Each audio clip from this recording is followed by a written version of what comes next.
So mimi najua hata mpige kura kwa debe moja. Kitu tuombe tu. Vijana wapewe kazi. Na Ruto naye ni mjanja, sasa amerudisha kazi mtaani. Na Ruto kazi mtaani umerudisha lakini unalipa kidogo. Shilingi 500 ni kidogo. William Samuel nani? Tutakosana wewe.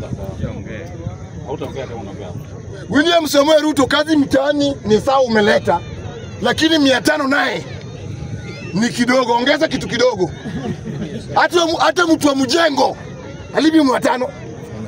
Tunajua ni kazi mtaani ndio. 500. Ikiwa ni 950 kama ni kidogo. Kama utaki ifike dhao.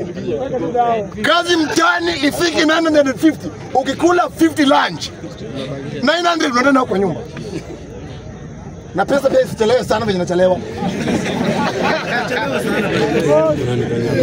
Isichelewe. Ruto ametoa kazi mtaani. Watu wameandikwa next. Mimi naongea mimi ni mtu wa Nairobi, kura yangu ni Nairobi. Sakaja. Next ni Sakaja. Tumeona ya Ruto, next ni yako. Na tumekupea wiki moja. Kama hakuna maandamano kwa ofisi yako. Tuliwapigia kura, mtusaidie. Imefika wakati si kazi iko. Tulikuwa tunaambiwa tukienda maandamano Nairobi kwa siku moja tuna lose 2 billion. Ndio imefika wakati tunataka sasa. Sakaja tunakuja kwa ofisi. Watoto wetu waandikwe kwa kanjo. Watu waandikwe kazi. Tumekupea 1 week.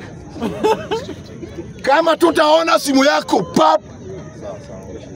tutakuja kwa ofisi yako.